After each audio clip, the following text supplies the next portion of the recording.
एक ही जिले के डीएम साहब और एसपी मैडम की शादी हो रही थी। शादी में सब कुछ ठीक ठाक चल रहा था और डीएम साहब ने भिखारियों के लिए खाने पीने का प्रबंध भी किया था, क्योंकि उनका मानना था कि हम इंसान हैं और इंसानियत को कभी नहीं भूलना चाहिए। यानी डीएम साहब बड़े ही दयालु किस्म के आदमी थे, इसलिए अपनी शादी में भिखारियों के लिए भी उन्होंने विशेष इंतजाम किया था। अब शादी के दौरान जब दूल्हा दुल्हन स्टेज पर बैठे थे और सभी लोग उन्हें बधाइयां देने आ रहे थे, तभी एक भिखारी स्टेज पर चढ़ आता है। स्टेज पर चढ़ने के बाद वह डीएम साहब की तरफ घूरते हुए देखता है और हंसते हुए कहता है, अगला नंबर तेरा है। यह कहते हुए वह जोर जोर से हंसने लगता है।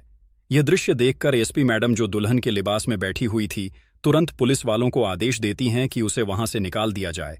लेकिन तभी डीएम साहब, जो दूल्हे के रूप में वहां बैठे थे, पुलिस वालों को रोकते हैं और उस भिखारी से पूछते हैं, भाई तुम ये क्यों कह रहे हो कि अगला नंबर तेरा है?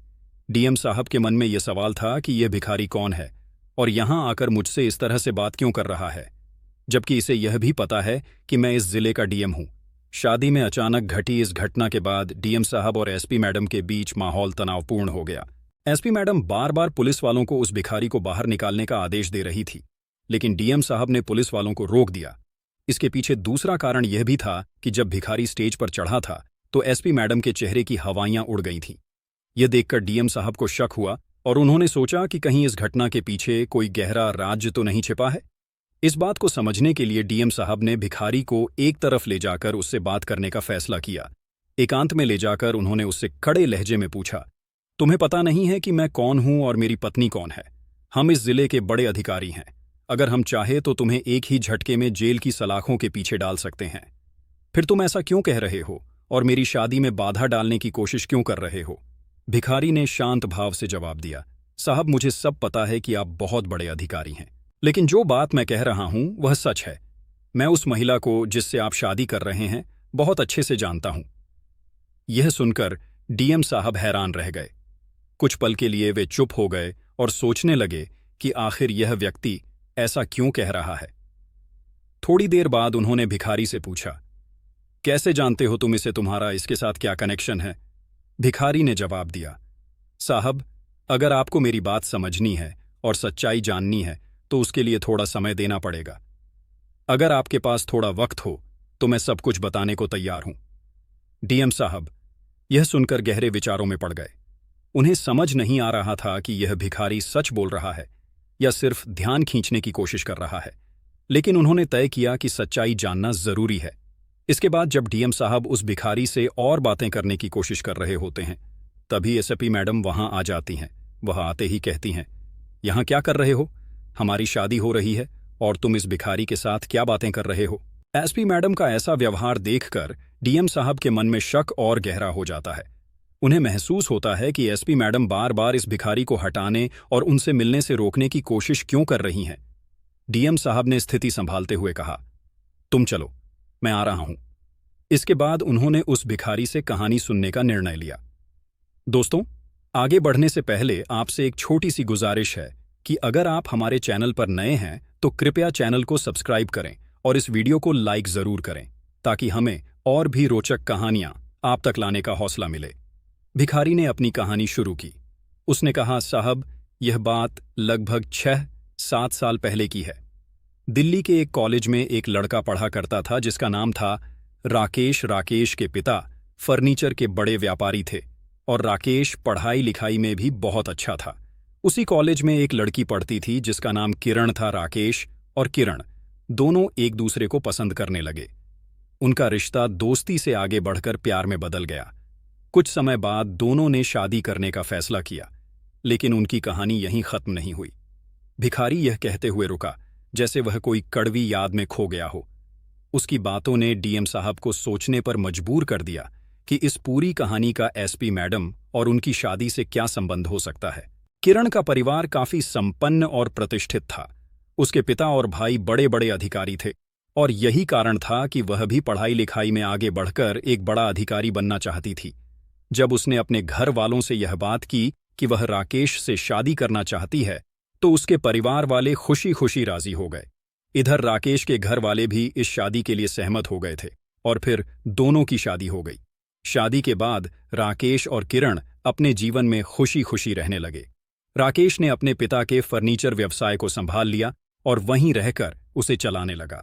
वहीं किरण की ख्वाहिश थी कि वह आगे की पढ़ाई करके अपने पिता और भाई की तरह एक बड़ा पदाधिकारी बने। इस सपने को पूरा करने के लिए उसने पूरी मेहनत से पढ़ाई जारी रखी और राकेश ने भी उसकी पढ़ाई में पूरा समर्थन किया। धीरे धीरे किरण ने अपनी मेहनत और लगन से आईपीएस ऑफिसर बनने का सपना पूरा किया।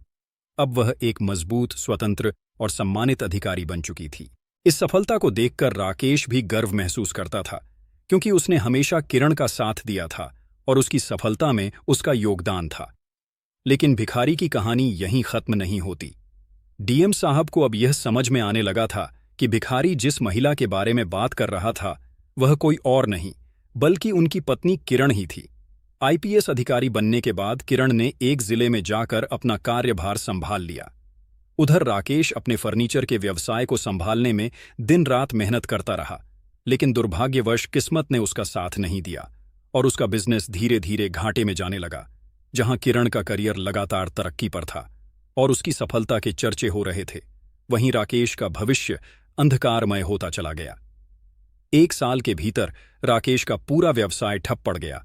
यह स्थिति उसके लिए असहनीय थी। वह दिन ब दिन अधिक परेशान रहने लगा और डिप्रेशन का शिकार हो गया। राकेश को अब अपने व्यवसाय के क्षेत्र में कुछ भी अच्छा नहीं लगता था। वह लोगों से मिलने जुलने से कतराने लगा और सभी की तरफ अजीब नजरों से देखने लगा।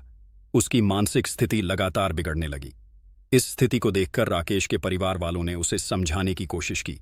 उन्होंने कहा, बेटा, तेरी पत्नी किरण अब एक बड़ी अधिकारी है। वह एक आईपीएस है और उसका भविष्य उज्ज्वल है। तुम उससे मदद लो और उसके साथ नई शुरुआत करो। यह समय हिम्मत हारने का नहीं है। लेकिन राकेश, जो पहले ही मानसिक और भावनात्मक रूप से टूट चुका था, इस सुझाव पर क्या प्रतिक्रिया देगा? यह सवाल बना रहा। किरण की तरक्की और राकेश की असफलता के बीच का यह अंतर उनके रिश्ते को कहां ले जाएगा? यही सवाल अब डीएम साहब के मन में गूंज रहा था, क्योंकि यह कहानी धीरे धीरे उनके सामने एक बड़ी सच्चाई खोलने वाली थी। दोस्तों, राकेश ने अपने घर वालों की सलाह मान ली और अपनी पत्नी किरण के पास कानपुर पहुंच गया, जहां उसकी पोस्टिंग थी। किरण को वहां एक सरकारी आवास भी मिला हुआ था। राकेश ने वहां जाकर रहना शुरू कर दिया। किरण ने भी उसका अच्छे से ख्याल रखना शुरू कर दिया और कहा, कोई बात नहीं, सब ठीक हो जाएगा। तुम बस मेरे साथ रहो, कोई भी परेशानी नहीं होगी। किरण अपने काम और राकेश की देखभाल के बीच संतुलन बनाए रख रही थी। सब कुछ सामान्य और ठीक ठाक चल रहा था। लेकिन फिर उसी जिले में एक नए डीएम साहब की पोस्टिंग हुई, जिनका नाम अविनाश था। अविनाश के पदभार ग्रहण करने के मौके पर उनका स्वागत करने के लिए किरण गुलदस्ता लेकर उनके ऑफिस पहुंची। जैसे ही किरण की नज़र डीएम साहब पर पड़ी, वह उन्हें देखकर पहली ही मुलाकात में प्रभावित हो गई। उसकी भावनाओं में एक अजीब सा बदलाव आ गया और वह डीएम साहब के प्रति आकर्षण महसूस करने लगी। अब किरण के दिमाग में अविनाश के लिए प्यार उमड़ने लगा। अपने कर्तव्यों और पति की जिम्मेदारी निभाने के बीच वह भावनात्मक उलझन में फंसती जा रही थी। यह स्थिति धीरे धीरे एक ऐसे मोड़ की ओर बढ़ रही थी जो किरण और राकेश के रिश्ते पर गहरा प्रभाव डाल सकती थी। लेकिन दोस्तों, किरण उनसे दिलों जान से प्यार करने लगी थी। वह सोचने लगी थी कि अब किस तरह से उनसे शादी की जाए। वह बार बार मौका ढूंढा करती थी डीएम साहब से मिलने का और घंटों तक उनसे बात करने लगती थी। यह बात डीएम साहब को भी महसूस हो जाती है। इसके बाद एक दिन डीएम साहब एक बार उससे पूछ ही लेते हैं। जैसे ही डीएम साहब किरण से पूछें तो उसके बाद किरण अपने मन की बात बता देती है और डीएम साहब से अपने प्यार का इजहार कर देती है। अब यह बात जैसे ही अविनाश सुनता है तो उसे एकदम से यह बात बड़ी ही अजीब लगती है। लेकिन फिर भी वह सोचता है कि कोई बात नहीं हो सकता है, पहली ही नज़र में उसे मुझसे प्यार हो गया हो। ऐसा सोचते हुए डीएम साहब, जो कि बहुत ही सुलझे हुए और दयालु इंसान थे, कहते हैं, ठीक है, अगर ऐसी बात है तो कोई बात नहीं, हम दोनों शादी कर लेंगे। अब जैसे ही किरण शादी की बात सुनती है तो एकदम से उसके होश उड़ जाते हैं। लेकिन वह किसी तरह बात को संभाल लेती है, क्योंकि किरण की पहले ही शादी हो चुकी थी और उसका पति राकेश डिप्रेशन की हालत में घर के अंदर रहता था और उसे उसकी देखभाल करनी पड़ती थी।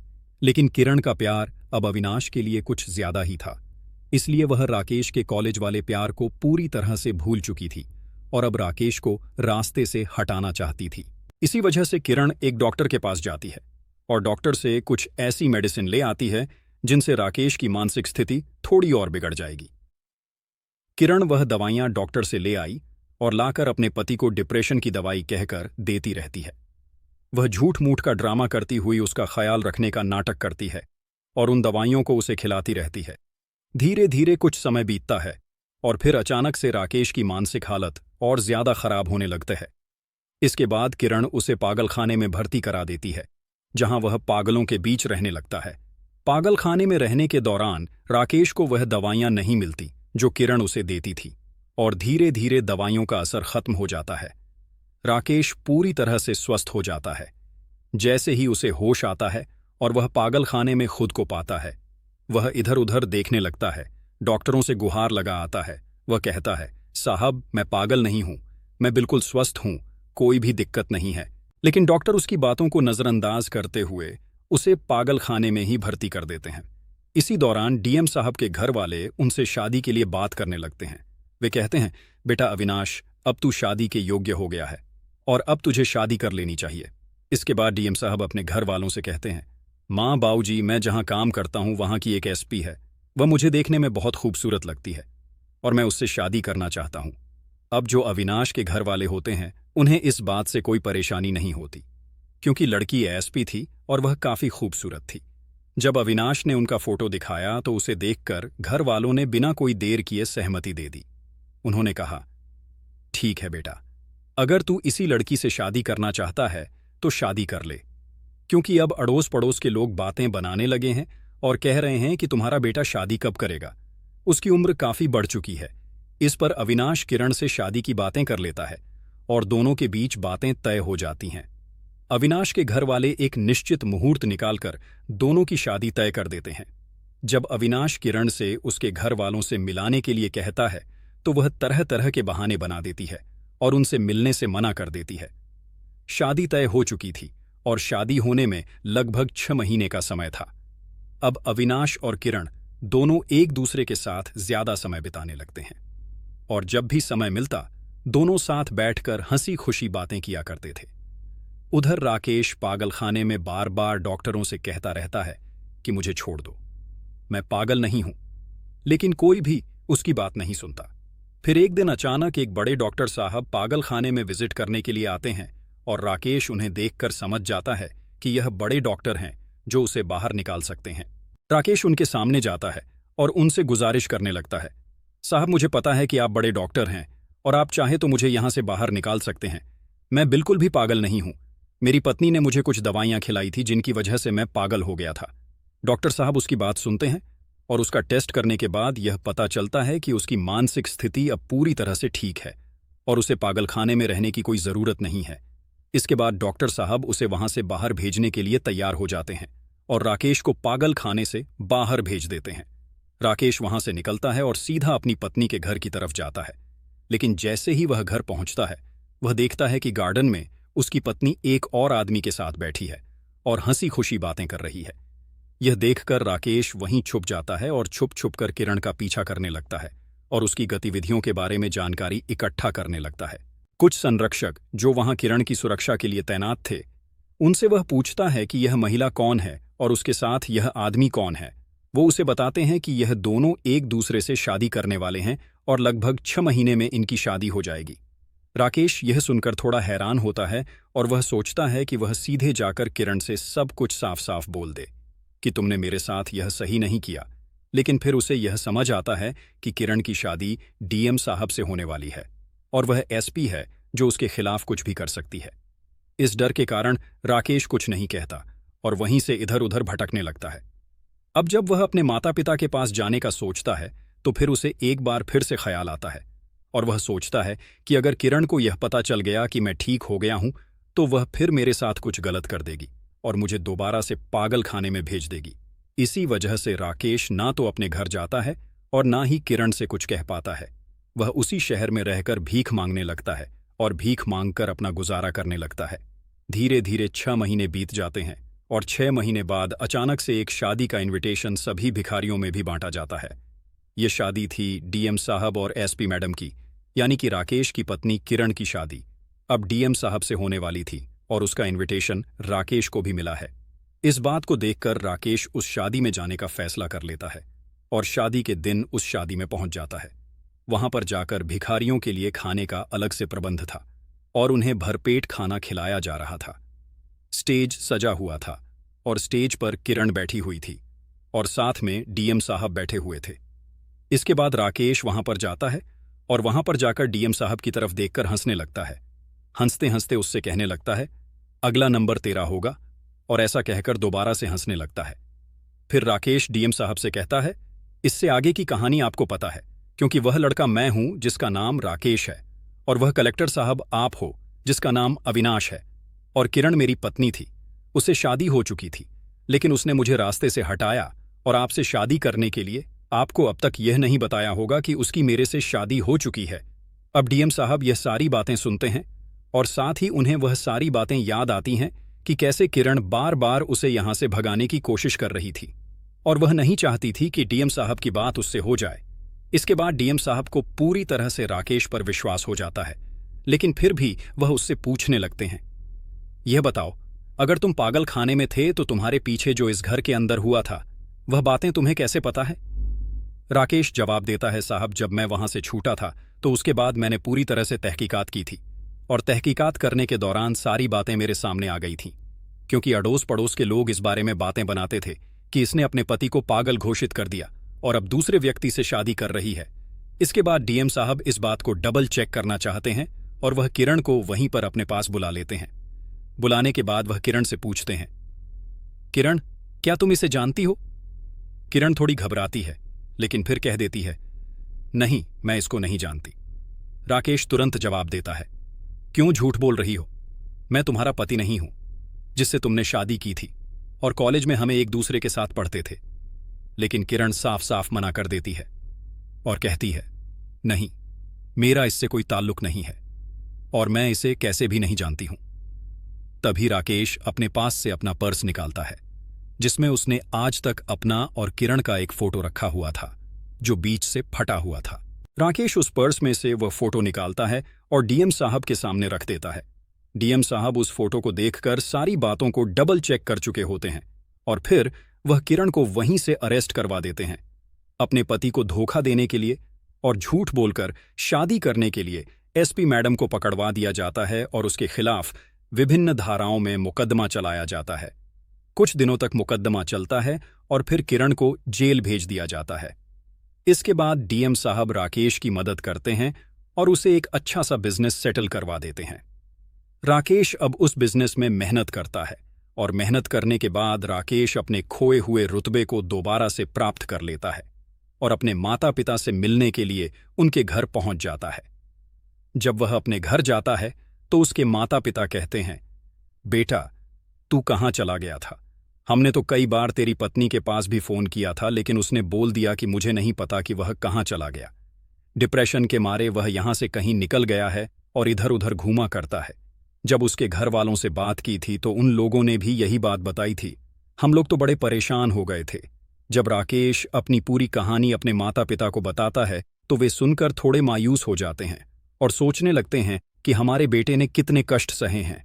इसके बाद राकेश के माता पिता डीएम साहब के पास जाते हैं और हाथ जोड़कर उनका बहुत बहुत धन्यवाद करते हैं। वे कहते हैं, साहब आपकी वजह से आज हमारा बेटा दोबारा से इस समाज में सर उठाकर जिंदगी जी रहा है, वरना ऐसे भिखारियों की तरह इधर उधर घूमता रहता। डीएम साहब मुस्कुराते हुए कहते हैं, कोई बात नहीं, जो भी हुआ वह अच्छे के लिए हुआ है। अगर यह नहीं होता तो शायद मेरी जिंदगी पूरी तरह से बर्बाद हो जाती, क्योंकि ऐसी महिला का क्या भरोसा जो आज इसके साथ है कल उसके साथ है। हो सकता है वह मुझे भी छोड़कर किसी और के साथ चली जाती। राकेश को डीएम साहब की यह बात समझ में आती है और वह अपने फैसले पर गर्व महसूस करता है कि उसने उस रिश्ते से बाहर निकलकर अपनी जिंदगी को सही दिशा दी। यह सब राकेश की मेहनत और साहस का फल है। उसने खुद को फिर से उठाया और अब वह अपनी जिंदगी को अपने तरीके से जी रहा है। मेरा काम तो बस उसे सही दिशा में मदद करना था। दोस्तों, इस कहानी को सुनाने का मेरा उद्देश्य किसी को परेशान करना, भावनाओं को आहत करना या किसी के दिल को दुखाना नहीं था, बल्कि आपको जागरूक, सचेत और अलर्ट करना था। ये थी एक छोटी सी कहानी जिसमें एक डीएम साहब की शादी में एक भिखारी आया और भिखारी आने के बाद डीएम साहब ने अपनी ही दुल्हन को सलाखों के पीछे भेज दिया। आप क्या कहना चाहते हैं डीएम साहब? अविनाश के बारे में आप क्या कहना चाहते हैं एसपी मैडम? किरण के बारे में आप क्या कहना चाहते हैं? उस भिखारी के बारे में आपकी जो भी राय हो कमेंट सेक्शन में जरूर बताएं। अगर वीडियो पसंद आया हो तो वीडियो को लाइक करें और चैनल को सब्सक्राइब जरूर करें। आप सभी का बहुत बहुत धन्यवाद। इस पूरे वीडियो को देखकर आपका मन सोचने पर मजबूर हो गया होगा। ऐसी ही और कहानियों के लिए हमारे चैनल को लाइक, शेयर और सब्सक्राइब जरूर करें। आपकी क्या राय है? कृपया अपनी राय निष्पक्षता के साथ कमेंट बॉक्स में जरूर दें। जहां भी रहिए, सचेत रहिए, सुरक्षित रहिए। धन्यवाद।